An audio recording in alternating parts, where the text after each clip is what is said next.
Banama ceis go sonrach le Údarás na Gaeltachta agus go háirid ba bhatlam soléirú a áil an dul chun céine tá déanta ó híomh na hanilíse nó na haibre atá idir láha acu ó híomh dul chun céine na Gaeilge sna cliaint cólachtaí ar macht.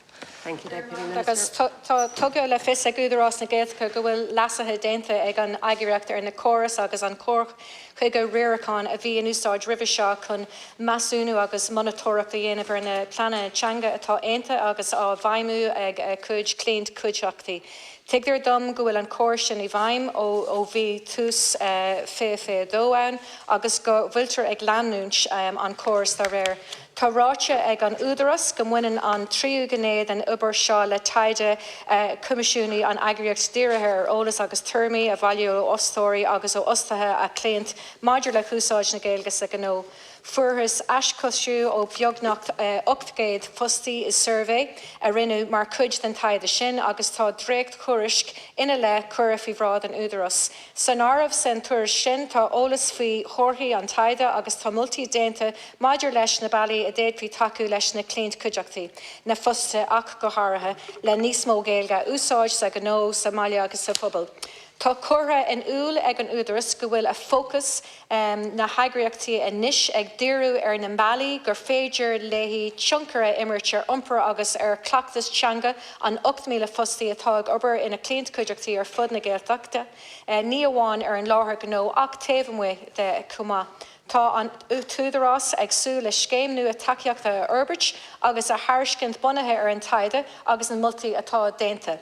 Tá tugtar le fis acu go bhfuil an obair sin idir lábhar faoi láthair agus go mbeidh an scéim sin á Forbert agus á sa láthair I gcóir le páirtithe lasmhara eile sa phobal a thugann takeíocht an teanga I réimse eile ar nós réimse an tailí an lua Oideachas agus an óige. Tugtar dom go néon for an scéim seo a thairiscint ar bhun fíolótach do líon aontaithe cléint ar dús chuí is gur féidir an talamh agus córthaige na scéime a hástáil comá le móna éfachta ag aimsú chun tionchar na scéime a thumas. Déan for an obair sin idir seo agus deirna bliana agus tá Údarás ag súil go mbeidh scéim nua a ré le fógairt sin in anar fé ceathar. Minister, Deputy. Gurmín mágad agus so go bhfuil má bhrenim muid I ggóigh sa bháin tal dul chun cin á dhéanamh. Ach I ggóigh sele seo an de ceist inniu chur ní raibh seo chun álamá cén sais manatóireacht atá I gceist ag Údarás na Gaeltachta agus ardfestil sé ag Údarás na Gaeltachta ach tá mis ag díriú is teo ar na cliaint cólachtaí na planna na teanga agus gan manatóireachta bith á dhéanamh go dtí seo orthú. So de bhar na de ceist atá cara agam. Bhí me ag súil le plan gníomh ag gáil siar because ceanda na freigra fuair me go raibh plan gníomh I gceist, cábhail an plan gníomh sin, an bhfuil an túrascáil nó an analís le fáilsiú, an maimid an eáil cad tura na haibre atá déanta acu agus neart airgid caite ag cólachtaí chun na hanilíse seo I dhéanamh. Thank you, Deputy Minister. Well, mar a dúirt mé, tá curthanúil ag an Údarás go bhfuil a fócas na hagriachtaí níos ag díriú ar na mbailí gur féidir le tionchar imiirtear iompar agus ar cleachtas teanga an 8,000 fustaí atá ag obair ina cléint cuideachtaí ar fud na Gaeltachta. Agus an prósés planála teanga faoi lán seols a Gaeltacht tá deis níos mó ná riomh ag Údarás agus na pobl áitiúilte leir donna cólachtaí, don bhainisteocht agus donna fustaí a réin an tionchar mór a déadúdíise imirt sa limisteir planála teanga ina bhfuil siad lonathe ó thaobh na Gaelgade agus dul I gcionn orthú go bhfuil ról tábhachtach acu go léir I gcothu agus na sealbhú na teanga. An féidir go mé níos mó ólas a féidir lom rála na hificí a chliolalaid tar éis sé seo a theachta má sé sin ar éirí. Thank you, Minister. Fáilte raibh tuile ólas. Ach tá mbeidh breanú siar agus ar an tuchtú lá de saon na bliana seo caite.